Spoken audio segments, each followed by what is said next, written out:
On a analyste, on a journaliste. Ça la paye à yo déclaration. Pourquoi vous avez la ZAC, le soka sali, bon yo bandi ko ya ko ça va commentaire, au comité théoricien, au comité muteba kamebeli. Nga na sali déclaration na page nanga et j'assume ma responsabilité jusqu'au bout. Et je vous dis que tout ce qui se fait dans le pays pour qui m'est à la terre, et ça mangungu ya pamba. Pour nous sommes, le temps de Dieu est arrivé. Nous avons dépensé des milliards pour somba batouté. Zangambo mais zana batu. Fatia zana batu. Et azana mbo les deux. Fatia kalana le bande moté.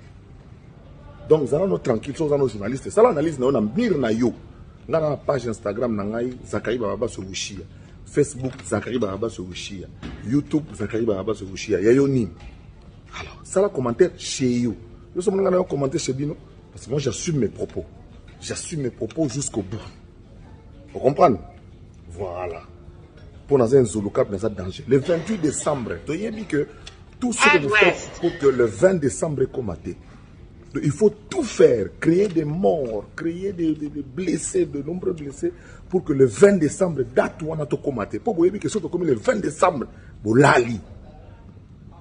Vous comprenez? Le 20 décembre, Fatia Oulal, ça dit nous tout. Alors, avant le 20 décembre, il faut une marche, il faut un sitting, il faut un koufa, mbongo, il faut un tchak. Mais le peuple, l'opinion est déjà au courant. L'opinion est déjà au courant. Tu as voté, moi, on a vu, on a besoin de limiter. Alors, yo quinoa, comment. Bon, yo ça quinoa. C'est que, on manipule, on est. Moi, on a kini tout. Joana na mkunda mutambuka na bwana kini ne angiringiri ne zawana donc tika mbru donc boko sala to comme le 20 décembre moi na maya obenda deuxième mandat to lekisusu wana bena sans correction c'est Jacques qui parle dans son style alors yo pe loba na ndenge na yo soko ke na zone litige aliko na bino bo picle to bo bandanga mbango déjà ici Jacques va sur le mola Nzulukable Zelensky joueur à kicker azanga remplaçant gagnant na kipaka paka liboso mai si mama inga na katikati Fati le 20 décembre, tu vas voter.